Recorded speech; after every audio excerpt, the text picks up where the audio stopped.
अब देखिए, आज आपने अखबारों में पढ़ा होगा, सुप्रीम कोर्ट ने एक निर्णय दिया। हेडलाइन खबर बढ़नी चाहिए थी, लेकिन कोने में पड़ी है। आप मुझे बताइए, जो कानून आप पर लागू होता है वो कानून मोदी पर लागू होना चाहिए कि नहीं होना चाहिए?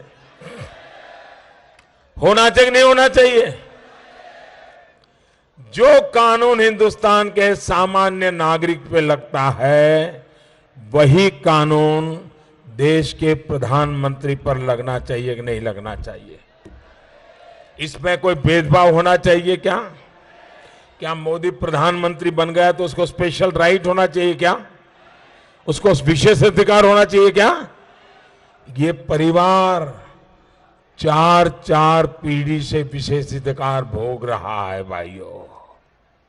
मैंने लाल लाइट निकाल दी, लाल लाइट, तो भी उनको परेशान हुई।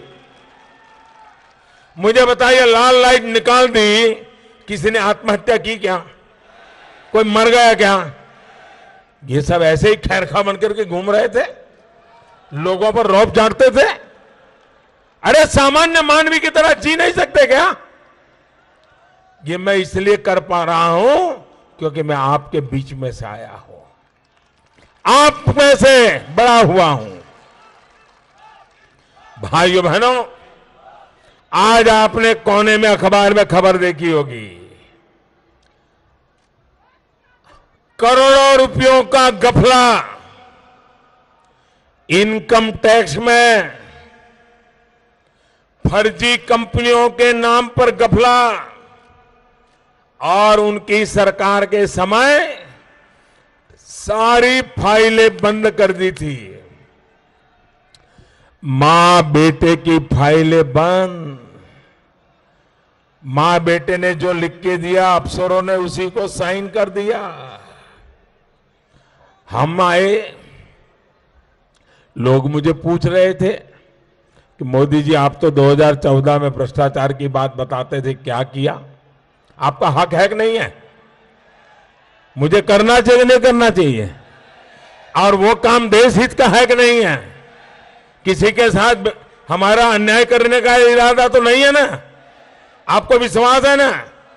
तो मैंने अफसरों को कहा भाई ये नहीं चलेगा, अगर मोदी की भी गड़बड़ करता है तो उसको भी ठीक करो, और अगर ये नामदार परिवार गड़बड़ करता है तो उसको भी ठीक करो। सारे पुराने मामले खोले गए, ये कोर्ट में चले गए कि ये सरकार पुरानी चीजें हो गई है, हाथ नहीं लगा सकती, इसको देख नहीं सकती, हमने जो किया वो फाइनल। क्यों भाई? झूठ किया वो भी फाइनल, चोरी की वो भी फाइनल, लूट चलाई वो भी फाइनल। भाइयों बहनों, कल सुप्रीम कोर्ट में भारत सरकार जीत गई और सुप्रीम कोर्ट ने कहा कि उनके सारी पुरानी चीजें खोलने का भारत सरकार को हक है। अब मैं देखता हूं कितना बच के निकलते हो।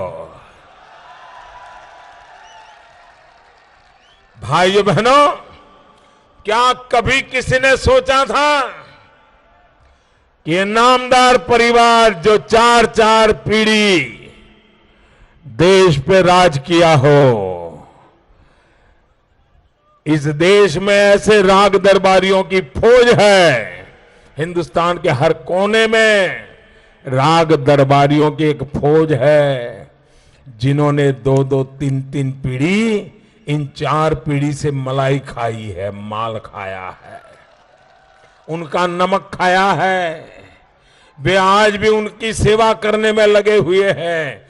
क्या कभी किसी ने सोचा था ऐसे चार चार पीढ़ी से देश को चलाने वालों को एक चाय वाला,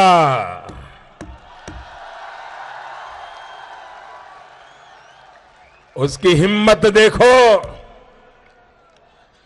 एक चाय वाला उनको अदालत के दरवाजे पर ले गया, और आप भाइयों बहनों ये ईमानदारी की जीत है, देश के मेहनत कश इंसान की जीत है, देश के लिए जीने मरने वाले पसीना बहाने वालों की जीत है कि 4 पीढ़ी से देश पर राज करने वाले लोगों को कोर्ट के दरवाजे पर जाना पड़ा और करोड़ों रुपयों की हेरा फेरी के मामले में जमानत पर बाहर निकले हैं, जमानत पर।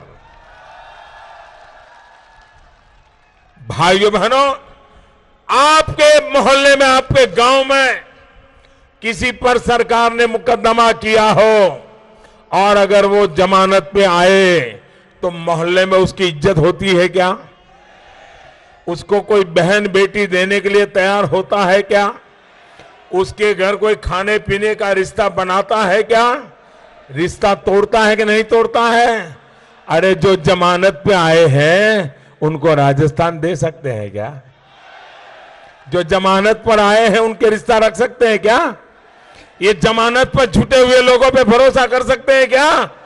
ये जमानती लोग एक दूसरे खिलाड़ी,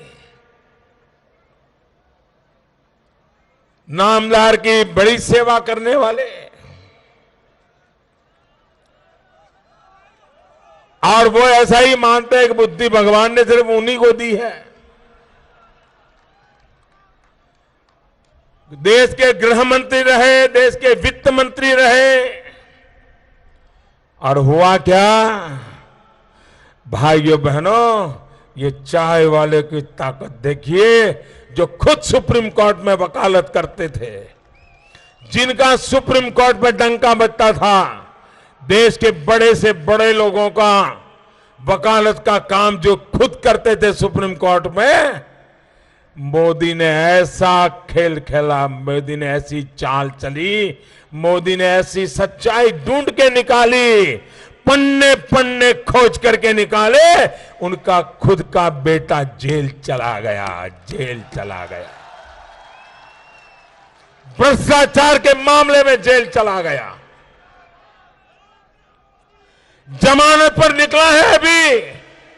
और ये महाशय भी अपनी सुप्रीम कोर्ट के वकील के नाते जो भी उनकी दुनिया रही होगी, उसका फायदा उठा करके हर बार कोर्ट में जाकर के गिड़गिड़ाते हैं, अगली डेट दे दो, अगली डेट दे दो।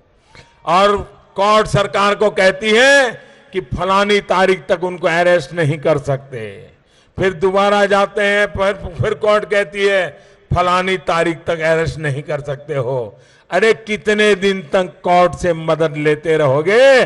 एक दिन न्याय निकलने वाला है और तुम भी जेल के सलाखों के पीछे हो गए।